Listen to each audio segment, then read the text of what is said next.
नमस्कार, मैं राजेश। आप देख रहे हैं OMG बिहारी।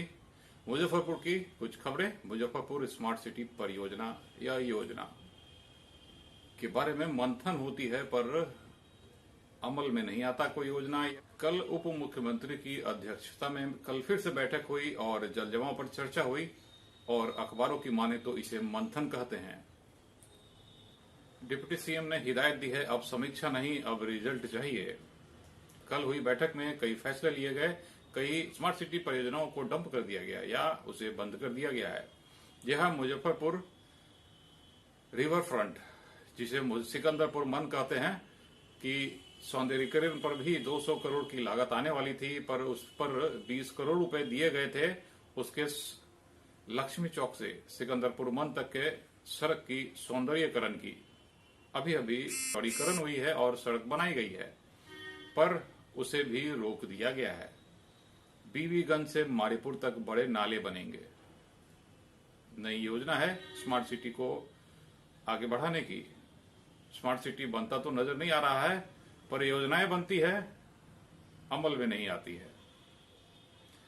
इधर मुजफ्फरपुर रेलवे स्टेशन को भी चौड़ा करने की तैयारी चल रही है। वहां से नाले के ऊपर पुराने जो दुकानदार हैं, कई वर्षों से वहां हैं, उन्हें हटाने की तैयारी चल रही है।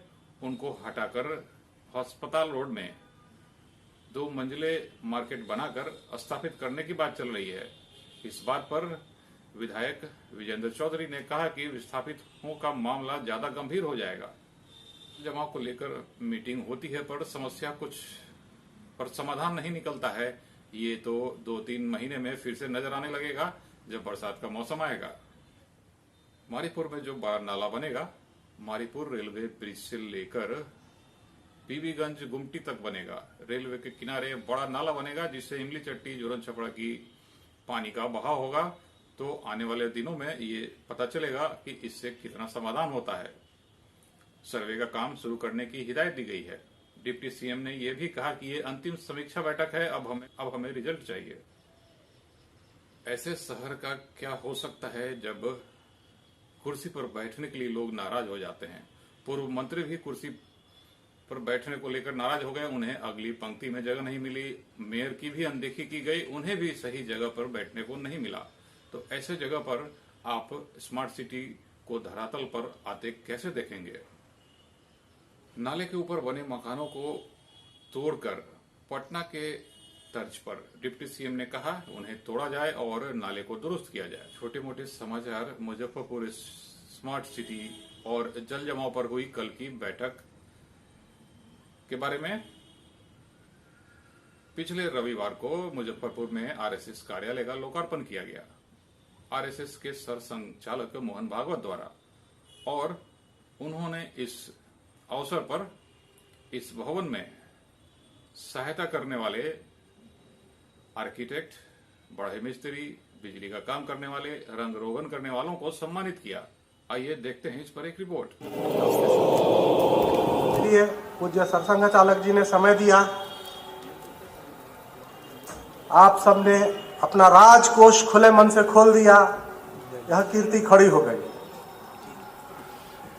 लेकिन यह सब संभव नहीं था सिर्फ इतने से।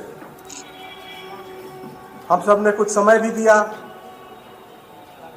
लेकिन इसके पूर्ण होने में बहुत से लोगों का ऐसा अनकहा सहयोग है, जिसके बिना इस भवन की यात्रा पूर्ण नहीं हो सकती। मेरी प्रार्थना होगी पूज्य सरसंघ चालक जी से कि मैं जिनका नाम पुकारूंगा, आधुनिक विश्वकर्मा के प्रतिनिधियों से का नाम बुलाऊंगा, उनका पूज्य सरसंघ चालक जी सम्मान करेंगे और हम सबको कृतार्थ करेंगे। श्री विपुल जी, जिन्होंने अपने व्यस्त समय में से समय निकालकर, जब हमने आग्रह किया, न सिर्फ आए बल्कि अब सहयोग दिया हर तरह का, और हमसे कोई शुल्क भी नहीं लिया, और हम लोगों ने उसका कुछ ज्यादा ही लाभ उठाया है।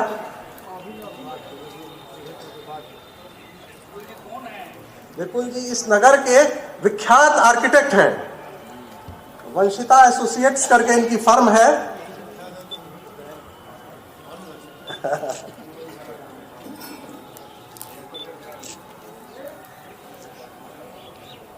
विश्वकर्मा के एक और रूप दस्तगीर जी, जो राज का काम किए। आइए उतरने से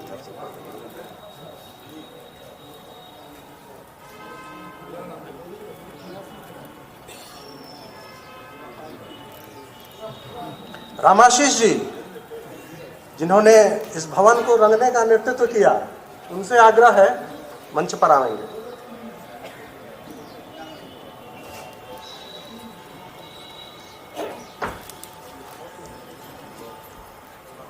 जल ही जीवन है, जल की व्यवस्था जिन्होंने की, जिनके नेतृत्व में हुई, वसीम जी आइए।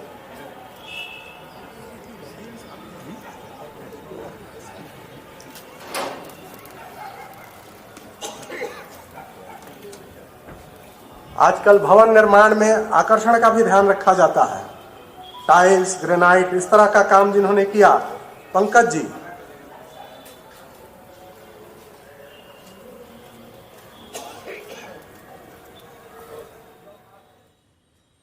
ONG बिहारी सब्सक्राइब करें मुजफ्फरपुर और बिहार की खबरों के लिए, साथ ही क्रिकेट से जुड़ी खबरों के लिए भी।